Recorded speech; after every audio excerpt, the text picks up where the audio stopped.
Last topic under your chapter 3, that is human resource management, that is performance appraisal. Now what is performance appraisal? Appraisal is nothing but you are appraising a particular individual on basis of the performance, right? And so let's look into the meaning of performance appraisal. Performance appraisal is basically a structured formal interaction. It is a structured formal interaction between the subordinate and the supervisor, okay, that usually takes the form of periodic interview, annual or semi-annual. Now, with a view to identify weakness and strength, basically one particular test will be conducted. Based on that, they will check the performance, and whether the employee is able to perform well or not will be taken into consideration and will be appraised on the basis of the same performance. Now you have your definition of performance appraisal. You can refer any of the two definitions. Now, according to Douglas, performance appraisal is a method of acquiring and processing the information. You are acquiring and you're processing the information which is needed to improve individual employees performance, okay, which the information which is actually required to improve the individual employee's performance and accomplishment. This is the definition of performance appraisal.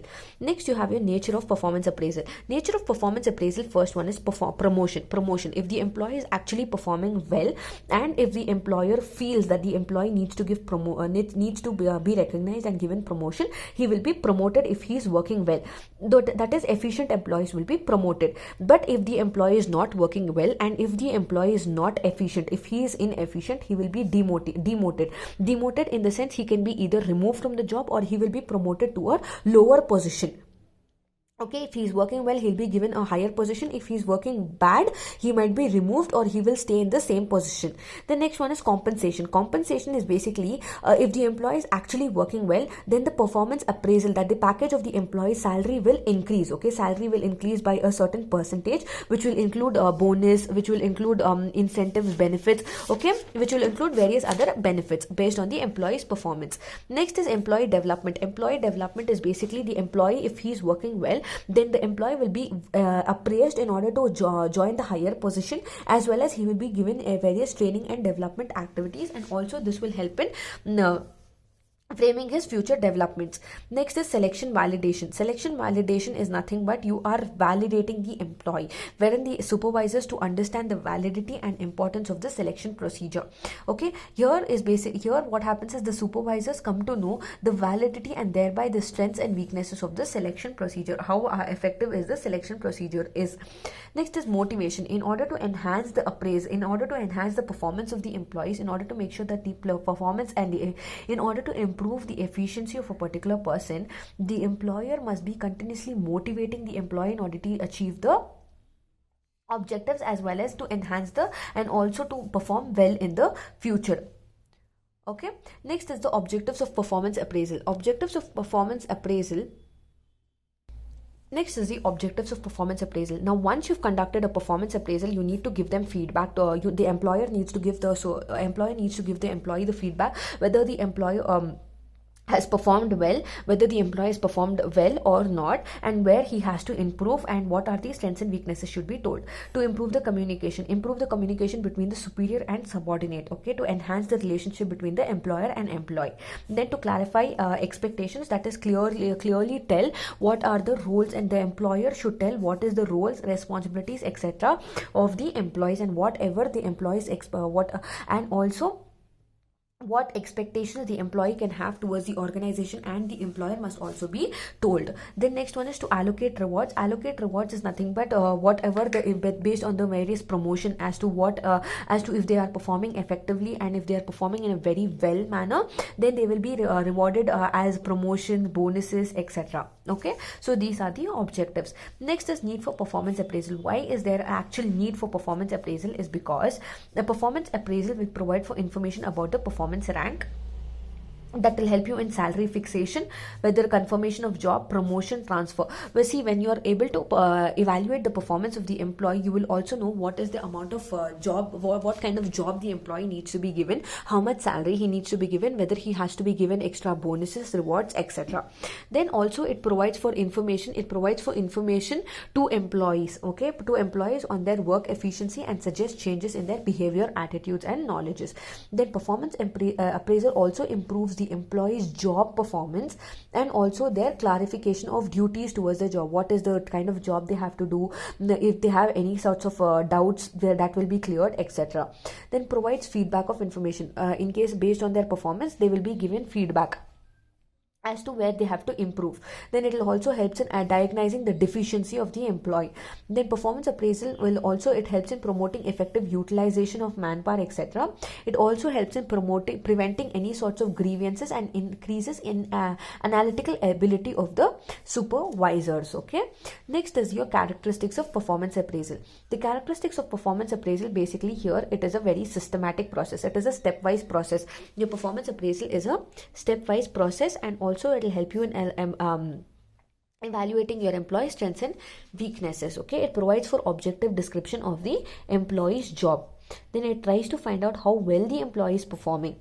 Okay, then the appraisal, see girls, this is very self-explanatory, and that is why I'm not going in depth, because you have a lot to cover. And also if you keep going in depth, you will yourself get irritated by watching the the lengthy videos and all of that. So I'm just cutting down a few, because you've already studied all of this in your business studies, and that is why you are all well versed with the similar topics. Then the appraisal is carried out periodically and according to a definite plan. Then performance evaluation is not job evaluation. Performance appraisal means refers to how well someone is doing the job, and job evaluation on the other hand means whether the particular job is worth to the organization and what range of money should be paid for that particular job. So this is the difference between job evaluation and performance appraisal. Then performance appraisal could either be formal or informal, and how the performance appraisal can be influenced by various factors. Okay, next you have your importance of performance appraisal. Again, it is self-explanatory. It reviews the performance of the employees or at a particular given period of time. It judges the gap between actual and desired performance, that is the standard and the actual performance. It helps the management in exercising the organization control. It diagnoses the training and development need. It provides information to assess the human resource HR decisions like promotion, transfer, etc. It provides clarity of expectation. It judges effectiveness of other human resources, and it reduces the grievance of the employee. So these were the importances of the performance appraisal. Next you have the process of performance appraisal. Process is again a very important topic. Okay, what is the process? Firstly, you are establishing a performance standard, wherein you're setting up a particular standard. Suppose you are setting up a particular test of 10 marks. Okay, now for this 10 marks, minimum marks is 8. Okay, you will check whether the employee is able to achieve this particular whole marks or the minimum marks, that is the standard set. You're matching the actual performance with the standard performance. Next is you're communicating the standards. After the employee has performed the test, you will communicate the same results to the you will tell what is the standard which is set and how much they have to achieve. Okay, you will be communicating the standard which is set to the employee or the trainees. Okay, then next is measuring the actual performance. You will measure the actual performance with the standard performance based on the employee's performance. Then comparing the actual with the desired performance, then you will check what was the actual performance and how much performance you desired. Suppose if minimum 8 was desired, then you will check whether the employee is actually able to meet that particular desired performance or not. Then you will discuss the result. You will discuss the result with the employees themselves, saying whether they have achieved the standard or what improvements they have to bring in order to match those particular standards and not. Then next one is decision making. After you have given them after you have given them a training test or a performance appraisal test, you will see whether they have to be given promotions, demotion, whether they have performed. If they have performed well, you will give them a promotion, you will give them rewards, or you will see whether the employee is not able to even match the standard or the minimum standard, then you will provide for demotions, and whether the employee requires transfer or not. Based on this, your performance appraisal process is determined. Next, you have your effective essential or requisites for effective appraisal. You have your documentation. Each and every appraisal has to be documented, and necessary amount of proofs have to be maintained that the performance appraisal has taken place. Next is standards and goals. That is, standard and the actual performance will be matched. Then practical and simple format. You need to have a very simple format that is clear, that is, when a performance appraisal is done, it should be very fair. No one should be no types of favoritism and all should be shown. It should be very good, it should be very nicely done. Okay, then next one is evaluation technique. Evaluation also should be very clear and it should be on fair terms. No one should be given favoritism. Okay, next is communication, that is you need to communicate whatever the actual results are to the employees and give them necessary feedback. And personal bias, all the personal bias and decisions should be avoided, and also whatever the information is, it has to be carried out effectively. Then you have to have mutual trust and confidence. Then validity, reliability, standardization of the entire process, and training to the appraisers has to be basically done. Now next topic is methods and techniques of performance appraisal. Moving on to your next topic, you have methods and techniques of performance appraisal. Now, methods and techniques of performance appraisal, you have two methods, that is traditional method and modern method, which is further classified into the following. Now, what is traditional method? Traditional method is also known as a trait approach. Okay. Now, here it is based on this particular method is based on how you are evaluating various traits of a particular person. It could be various traits or characteristics. Traits are also known as characteristics. Okay, now it could be such as ability to get along with people, what is the competence of the employee, what is the judgment, initiative, leadership, etc. Based on these traits you will be classifying. Now traditional methods is further classified into forced choice method. Now forced choice method is basically a method which was developed in order to eliminate the bias and preponderance of high ratings that may occur in the organization. For example, see, this is the forced distribution table. Now you will have least and you will have least. Suppose now you will have various questions and you will be given a rating, that is A, B, C, D. Rank will be given. Now based on every individual. Now suppose me as an individual, I've gone across I'm going for appraisal. Then they will ask me, they will see whether I am does not anticipate difficulties. If I'm not anticipating difficulty in learning, I will be given A. Grasp explanation clearly. If I grasp explanations very quickly and clearly, I will be given A. If not, I can be selected for B and C also. Does not waste time. They are very easy to talk to. Based on all of these criteria, you will be ranked. Okay, forced choice items. Then least is basically can be a leader. If I can be a leader, if I'm grasping explanations clearly and everything, I'll be given the rank. Waste times in unproductive things. Okay, based on various items, I will be ranked. Okay, based on the various questions that are given, I will be ranked whether I will be getting A, B or C based on my capability. Okay, based on my capability, I will be given. This is known as forced choice method. Then next is you have your graphic scale rating. Graphic scale is nothing but there'll be necessary graphs. Based on that particular graph, now you all know how graphs are, right? Based on these particular graphs, you will be given ratings. Okay, you will be given rating. Now these graphs can be basically it could be semantic scales and Likert scales. Okay, now this is all nothing to go in deep, but you just have to know what are these kind of methods. Now basically this type of scale makes extensive use of words rather than numbers. Okay, you are using words like suppose good, very good, average, excellent, etc. Okay, example, excellent, good.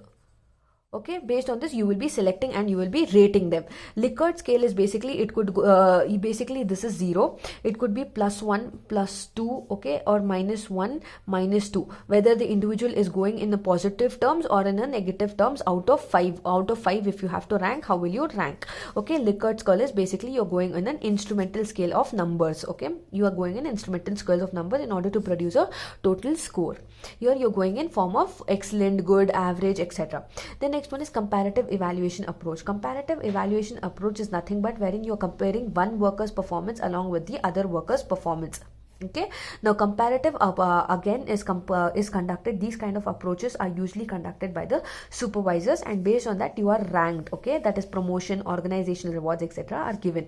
Now under your comparative evaluation, you again, it is further classified into straight ranking method and paired comparison method. Straight ranking is basically one man is wherein one man is basically compared with the other. Now for example there are 5 employees, that is A, B, C, D and E. Now A's performance is compared with B, B's performance is compared with A's performance is C. Just a minute. See, A's performance is compared with B, then again A's performance is compared with C. Okay, then D, A's performance is compared with D, and A's performance compared with E.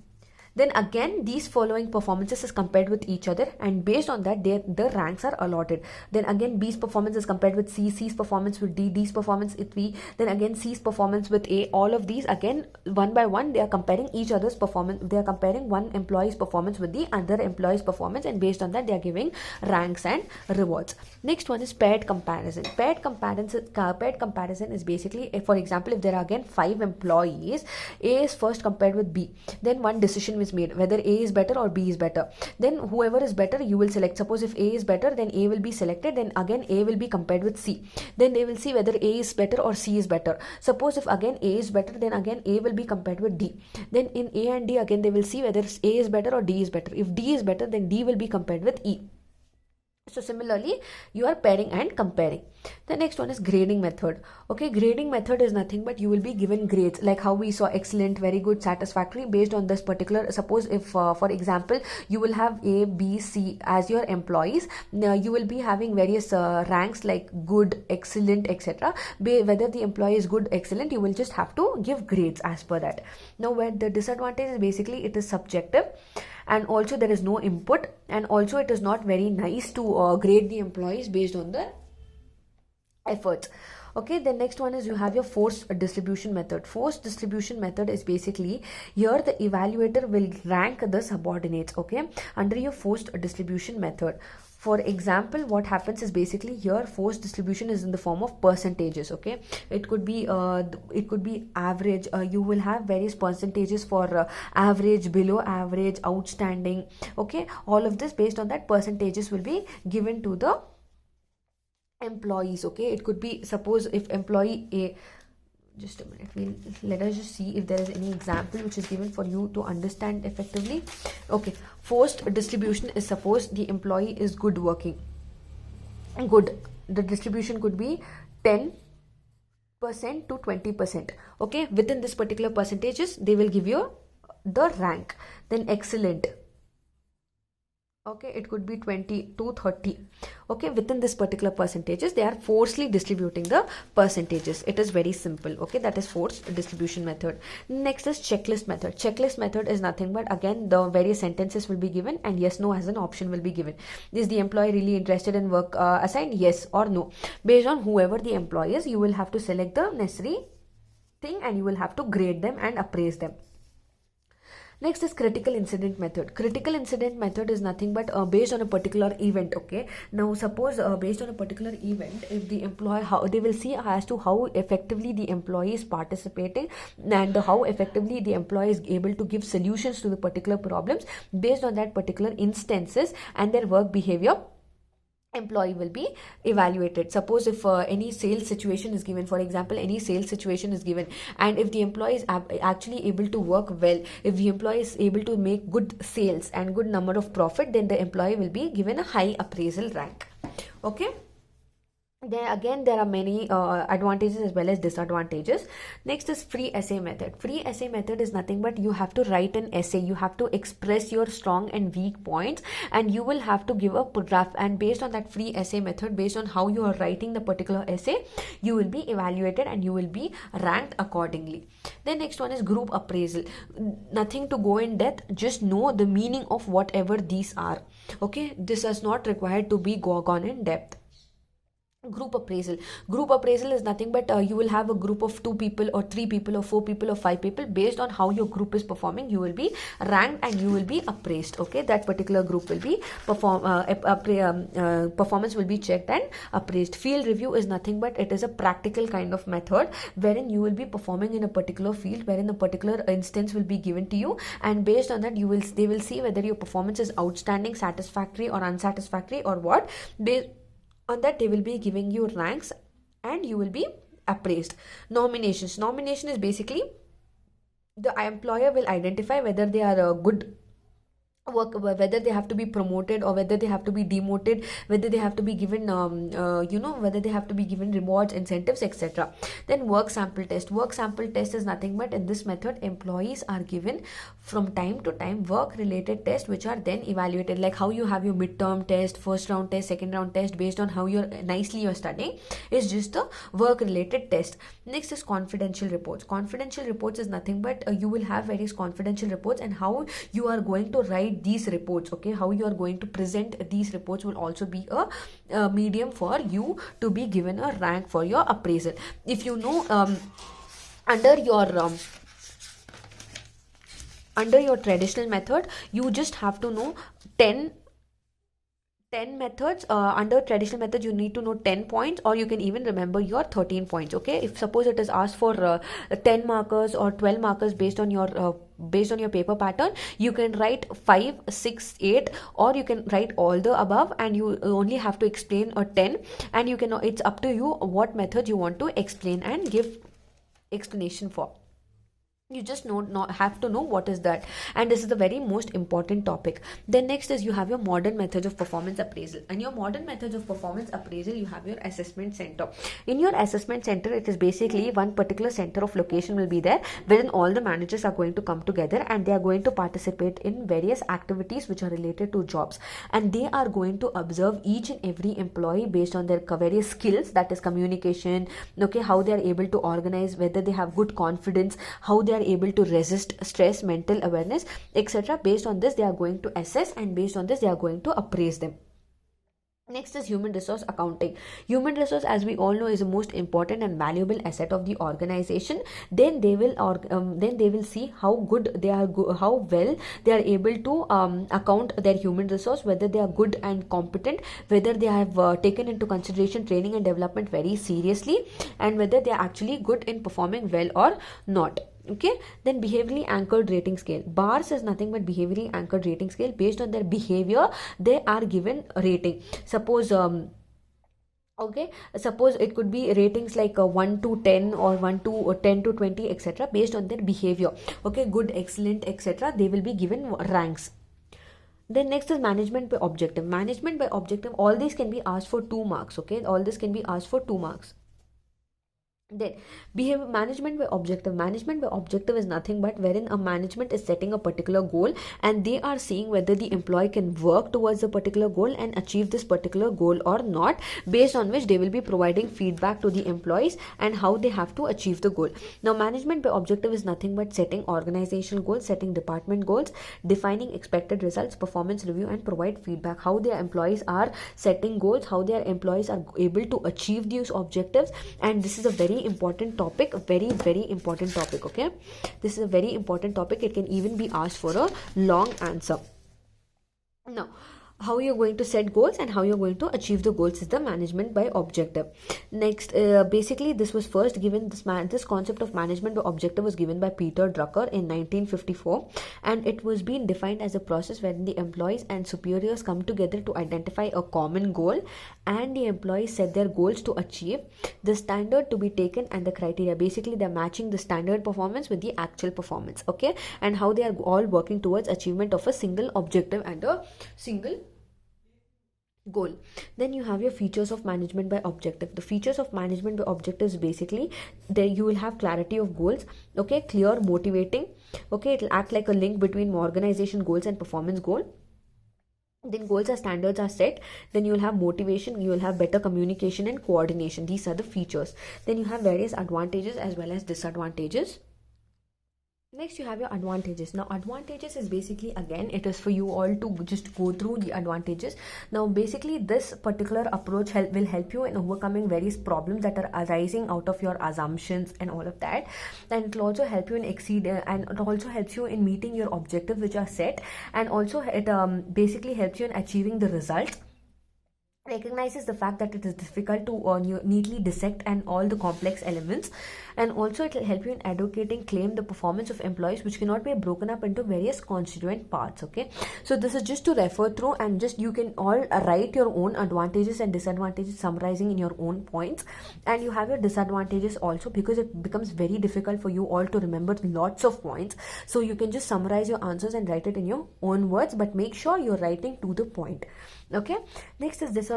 Basically here what happens is basically taking into consideration management by objective methods, appraisal can give employees a satisfying sense of authority and achievement, okay, but on the downside they can lead to unrealistic expectations, and also they are judging on the basis of just one skill, that is reality checking.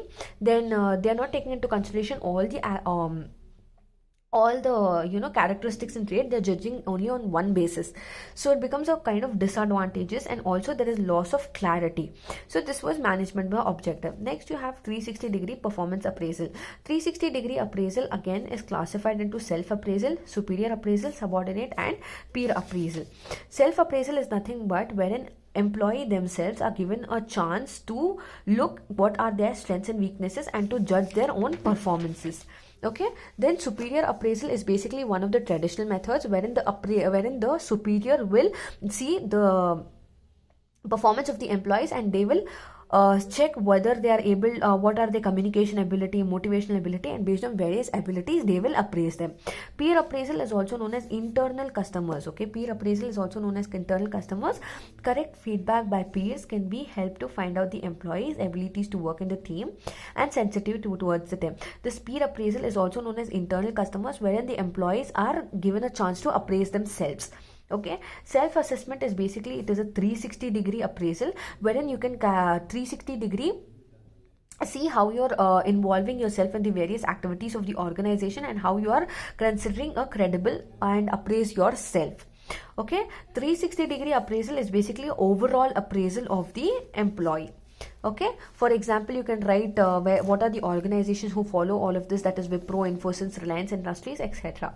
Now moving on to your last topic, you have your problems, limits of performance appraisal. Firstly, you have halo error. Now, in the words of W. Edwards, annual performance review leads to people bitter, dejected, depressed, and despair for this particular thing. Now you have your first thing, that is a halo error. Halo error is basically wherein you are evaluating. It is the tendency to evaluate a person based on their traits, that is on the basis of characteristics. On one characteristics, you are judging an individual. That is, the appraiser judges a person on strength of a specific trait and does not on the basis of the overall performance, which is very wrong and which is a limitation. Okay, suppose the individual will not be good in problem solving, but he will be good in various other things, but you are only taking into consideration problem solving, which will become a kind of bias wherein the employee will become very demotivated. Okay, and what happens here is they will only take into consideration one, instead of taking overall performance, they will only take one thing and they will judge him on the basis of that. Now individual may become consistently rated high or average based on the various traits. Now it is instead of rating him on one particular thing, it is very good to rate him on the overall performance. Next is central tendency. Central tendency is basically what happens here is, a central tendency is you will have a particular a central tendency whether you're moving positive or a negative. Okay, that is commonly merit rating is being given. Okay, merit rating will be given. With this particular merit rating, you will see how the employee is performing, okay, or based on the central tendency, that is whether he is able to meet the standard, whether he's able to commit and he's able to achieve the objectives, and he's good enough to be promoted or not. That will be checked in central tendency and rating will be given. Next is leniency or strictness. Leniency or strictness is basically, if you are lenient, you will be, leniency and strictness is basically, you should be not very lenient and not very strict. You should not show favoritism to a particular employee. Everyone should be treated equally, and based on that, performance appraisal and result should be given. And also you should be very gentle towards the employees, and you should be correct, and you should also help them in connecting them wherever and whenever required. Okay, you should be positively lenient and not negatively lenient. Okay, there is positive leniency, that is you need to correct them in a good manner. You should not be very strict. Then next is you have your spillover effect. Spillover effect is basically unjustifiable influence. Okay, that is past ratings or good, etc. That is, you need to take into consideration what is their present performance. You should not take into consideration your previous performance. Suppose your previous performance might be bad, but now you are performing good. So that is spillover effect. Next is primacy and recency efforts is nothing but you are exhibiting by the rate of during earlier stages whatever your behavior is, and now what is the behavior of a particular person at the end of the period. Next is you have your perceptual set. Perceptual set is nothing but how you are influencing the previously held benefits, okay, beliefs. For example, a belief that employee hailing from a particular region and intelligent and hardworking, his subsequent rating for the employee hailing from that region tends to be favorably high. So this is wrong. You should not favor a particular employee, where you should treat each and every employee equally, and you should give ranking based on his efforts only. Okay, next is rater effect. Rater effect is basically, again, it includes favoritism, stereotyping and hostility. Stereotyping and hostility, and individuals are rated on the basis of attitudes towards how they are towards the superior, instead of taking into consideration their basis of performance. Status effect is basically based on the kind of job they are working, based on the high esteem, etc. They might be treated unfavorable position. So with this, we come to an end with this particular chapter, that is human resource management, and these were the problems and limitations of the performance appraisal. Now we will be moving on to your next chapter, and these are the necessary questions that you will have to go through in your chapter 3. Okay, now we will be moving on to your next chapter, that is introduction to entrepreneurship, in your next video.